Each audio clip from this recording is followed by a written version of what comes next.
Hola, bienvenidos a una nueva sesión de nuestra asignatura de Cálculo 2. Hoy vamos a tratar el tema de derivadas parciales y en particular su definición y algunos ejemplos de cálculo, de cómo obtener la derivada parcial. Entonces, para eso vamos a partir de una función de dos variables. Entonces, la derivada parcial de esta función con respecto de la variable x la vamos a denotar de cualquiera de estas dos formas. ¿Okay? La función f con el subíndice x, indicándonos que estamos derivando parcialmente con respecto a esa variable, y esta de circular, ¿okay? Que indica que estamos derivando la función z con respecto a esa variable, una derivada parcial. Entonces es importante notar la diferencia de este símbolo, ¿okay? Esta de redondeada, que se usa para indicar la derivación parcial, y la D ordinaria, que se emplea para indicar la derivada con respecto a una sola variable, ¿no? Entonces, cuando la función depende de más de una variable, se usa la D redondeada, que nos indica la derivada parcial. ¿Okay? Entonces, esta derivada parcial con respecto de x es una función que se obtiene al derivar f con respecto de x, pero considerando la otra variable, que es la y, constante. Entonces, bueno, para ilustrar cómo funciona esto, vamos a pensar en esta función de dos variables, ¿no? Depende de x y depende de y. Y queremos calcular la derivada parcial con respecto de x. Entonces, x es la variable, y es una constante. Entonces, y al cubo sería como tener aquí un número, 1000. Entonces, cuando derivamos con respecto de x, ¿okay? Fíjense que y al cubo permanece inalterado. Es una constante. Entonces, derivamos con respecto de x usando regla de la potencia y el resultado es 2x. Entonces, esto que está aquí es la derivada parcial con respecto de x y la otra variable y la hemos mantenido constante. Entonces, bueno, también podemos definir la derivada parcial de la función con respecto a la otra variable, que es y. Y eso es lo que hacemos aquí a continuación.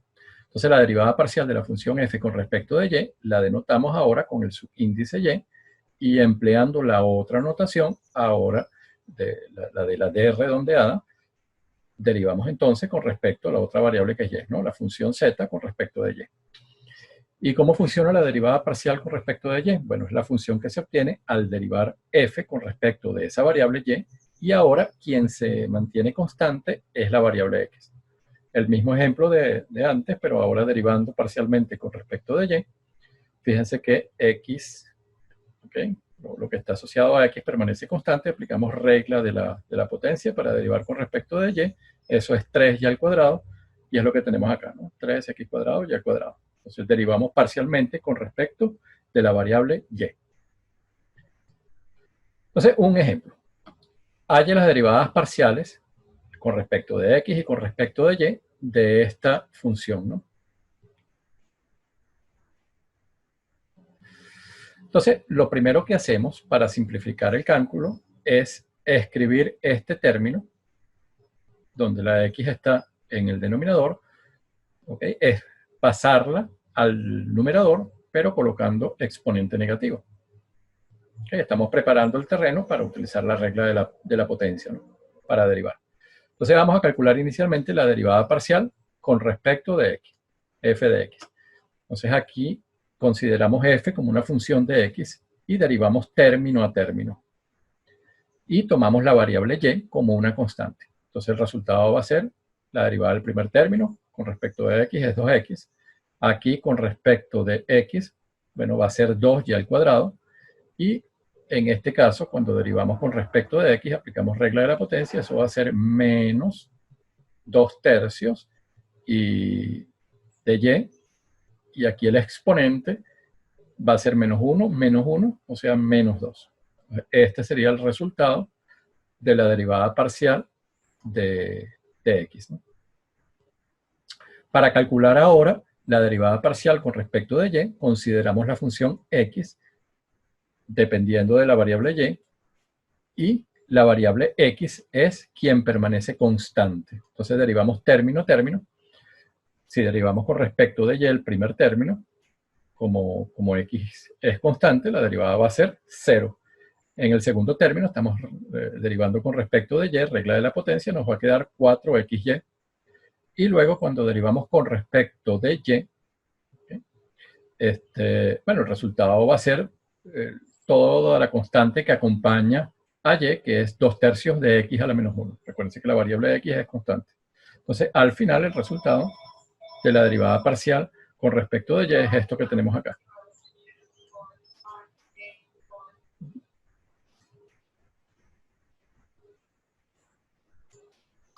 Un segundo ejemplo, nuevamente nos piden que calculemos ambas derivadas parciales con respecto de x y con respecto de y para esta función.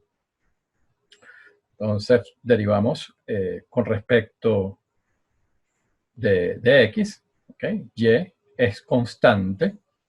El resultado va a ser, la derivada de este primer término es 3, la del segundo término con respecto de x es menos 2x y al cuadrado, y en el último caso con respecto de x es 3 por 2, 6x cuadrado y. ¿Okay? Sencillo. Ahora lo hacemos al revés, ¿no? Vamos a derivar parcialmente con respecto de y la variable x es la que es quien permanece constante. Entonces, en el primer caso estamos derivando con respecto de y, x es constante, la derivada del primer término es 0, la del segundo va a ser menos 2x cuadrado y la del tercero es simplemente 2x al cubo, ¿no? Que es la parte constante que está acompañando la variable y. Un tercer ejemplo, en este caso estamos utilizando la otra notación y vamos a requerir de emplear la regla de la cadena para derivar, para hallar las derivadas parciales. Entonces comenzamos. Consideramos y fija, ahora y es constante, y empleamos la regla de la cadena para derivar z parcialmente con respecto de x, la primera variable. Entonces, regla de la cadena, aquí tenemos una potencia, esto va a ser 5 por x cuadrado más xy más y, elevado a la 5 menos 1, que es 4, por la derivada interna con respecto de x, que es 2x más y. Lo dejamos así. Ahora, para hallar la derivada parcial con respecto de y, pensamos que la función es de y que x es constante, y nuevamente vamos a emplear la regla de la cadena. Entonces va a ser 5 x cuadrado más xy más y elevado a la 4, y la derivada interna ahora con respecto de y. Entonces esto es 0, aquí la derivada es x y aquí la derivada es 1. ¿Okay? La derivada del primer término es 0, aquí es x y aquí es 1, ¿no? Para calcular la derivada interna. Entonces el resultado es x más 1. ¿Okay? Lo dejamos expresado hasta acá. Ok, otro ejemplo. Tenemos esta función donde aparece una exponencial. Entonces fíjense que cuando calculamos la derivada parcial con respecto de x, vamos a tener que utilizar la regla del producto, porque tenemos una primera función que es x y luego la exponencial que también depende de x. Entonces aplicamos la regla del producto. En el primer caso dejamos x sin derivar y derivamos la exponencial. Entonces es la propia exponencial por la derivada interna, que es la derivada del exponente, con respecto de x estamos derivando, entonces el resultado es menos 2y. Más la derivada de x, que es 1, por la exponencial, ¿no? Sin derivar. Al final sacamos factor común esta exponencial y el resultado que está aquí enmarcado es el definitivo, ¿no? ¿Okay? Correspondería entonces a la derivada parcial con respecto de x. Ahora, para calcular la derivada parcial con respecto de y es más sencillo, ¿okay? Porque no hace falta la regla del producto, porque tenemos que solo hay dependencia de y.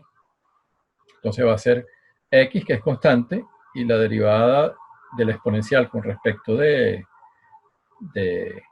y es la exponencial por la interna. Y aquí la interna es menos 2x. Entonces nos queda menos 2x y la exponencial. Luego, cuando acomodamos la expresión, el resultado definitivo es este, ¿no? Que está aquí enmarcado. Menos 2x al cuadrado por la exponencial de menos 2xy. ¿Okay? Otro ejemplo adicional. Tenemos nuevamente este producto de x por la exponencial y nos piden que hallemos las derivadas parciales y adicionalmente nos piden una evaluación de ambas derivadas parciales en este punto. El punto de coordenadas 1, neperiano de 2. Entonces, para hallar la derivada parcial con respecto de x, aplicamos la regla del producto. Y este es el resultado. Y luego de evaluar esa derivada parcial en este punto, 1 neperiano de 2, el resultado definitivo sería este que está aquí embarcado. 4 neperiano de 2 más 2. Entonces, verifíquenlo, por favor. Y en el caso de la derivada parcial con respecto de y, ¿okay?, este es el resultado. Y al evaluarlo en el punto requerido, obtenemos 2, simplemente. Entonces, vamos a hacer un último ejemplo, donde en un caso vamos a necesitar la regla del cociente. Entonces, aquí las variables independientes de nuestra función son u y b. Entonces, tenemos el neperiano de u más 2b dividido entre b al cuadrado. Entonces, vamos a derivar parcialmente primero con respecto de u. La segunda variable, que es b, es constante. Entonces, fíjense que la u está solamente en el numerador. Entonces, lo que tenemos que hacer es derivar el logaritmo. Y la derivada del logaritmo es 1 entre el argumento, que es u más 2b, ¿okay?, por la derivada interna, y aquí la derivada interna es 1, ¿no?, que es la derivada con respecto de u. Entonces, al final lo que queda es esta derivada y la b al cuadrado, la derivada del logaritmo, me refiero, que es 1 entre u más 2b, por el b al cuadrado que está en el denominador, ¿no?, que es una constante, porque la variable b es constante cuando derivamos parcialmente con respecto de u. Para hallar la parcial ahora con respecto de b, mantenemos la variable u constante, y en este caso b está tanto en el numerador como en el denominador. Entonces, para derivarla debemos aplicar regla del cociente. Entonces va a ser el cuadrado del denominador, ¿okay?, aquí nos quedaría b a la 4, el denominador por la derivada del numerador con respecto de b, menos la derivada del denominador, que es 2b, por el numerador, sin derivar. Entonces, aplicando regla del cociente, obtendríamos la derivada parcial con respecto de la segunda variable, que es b. Vamos a cerrar. Okay, ya vimos bastantes ejemplos de cómo calcular las derivadas parciales, ¿no?, con respecto a las dos variables que componen nuestra función de dos variables, ¿no?, x y y. Vamos con la definición ahora formal, ¿no?, de nuestro curso de cálculo 1. Recordamos que cuando teníamos una función de una variable, la derivada se define a través de este límite, ¿no?, el límite cuando h tiende a 0 del cociente incremental.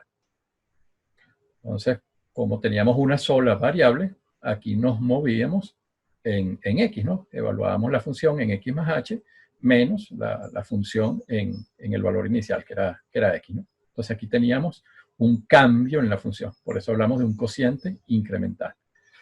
En el caso de una función de dos variables, ahora en el ámbito de cálculo 2, nosotros podemos derivar parcialmente, primero con respecto de x y después con respecto de y. O sea que este incremento, el x más h, se puede dar si derivamos parcialmente con respecto de x en x. ¿Okay? Aquí lo estoy indicando en rojo para destacar esta situación. Y en el caso de y, derivada parcial con respecto a la segunda variable, el incremento se da en esa variable.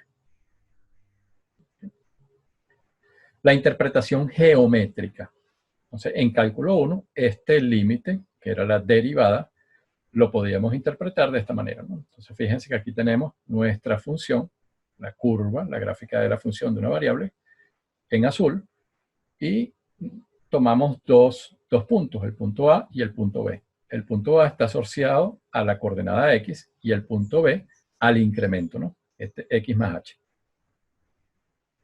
Entonces, fíjense que la derivada es el límite cuando esta H, esta separación, tiende a 0. O sea, cuando este punto B está montado sobre el punto A. Entonces, cuando tenemos esa situación, porque fíjense que este cociente es la pendiente de esta recta, ¿no?, esta recta secante que une estos dos puntos. La derivada como tal es la pendiente de la recta tangente en el punto X o de coordenada X. Entonces les repito, la derivada es la pendiente de la recta tangente. Eso cuando trabajamos con funciones de una sola variable independiente. Ahora, en cálculo 2, nosotros podemos tener la derivada parcial con respecto de X o con respecto de Y. Entonces, en esta situación se está dibujando el caso de la derivada parcial con respecto de X. Entonces, ¿qué es lo que tenemos? Que nos podemos mover a lo largo de la variable X y la posición en Y se mantiene fija. Entonces, eso genera un plano. Aquí tenemos la superficie, que es la gráfica de la función de dos variables. Cuando este plano, ¿okay?, que nos indica el movimiento en X y Y fija, se intersecta con la superficie, da esta curva que estoy describiendo aquí. Esa curva es la intersección de la superficie con el plano. Entonces, la tangente a esa intersección de la superficie con el plano corresponde, su pendiente corresponde a la derivada parcial con respecto de X. Y uno dice, bueno, que la derivada parcial con respecto de X es la pendiente de la superficie en la dirección de X, ¿no? Porque estamos derivando parcialmente con respecto de esa variable. Entonces, aquí al final, con esto vamos a cerrar, tenemos las dos situaciones. Aquí tendríamos lo que representa geométricamente la derivada parcial con respecto de X. Fíjense que aquí nos estamos moviendo con respecto de X en la dirección de X y la variable Y permanece fija. Por eso es que generamos este plano que intersecta la superficie y luego la derivada parcial es la pendiente de esta recta que está aquí en rojo. Y en este caso tenemos que nos movemos a lo largo de la dirección de Y, X es fija. Entonces, esta recta en rojo, su pendiente, va a corresponder a la derivada parcial con respecto de la variable Y. Entonces, sería una interpretación similar. Lo que pasa es que tenemos que, me refiero al caso de la derivada de una función de una variable, pero tenemos que ajustarnos al contexto, ¿no? Podemos derivar parcialmente con respecto de X o con respecto de Y. Por eso que tenemos estas dos figuras, ¿no? Estas dos disposiciones. Entonces, les agradezco su atención. Con esto culminamos. Que tengan un excelente día.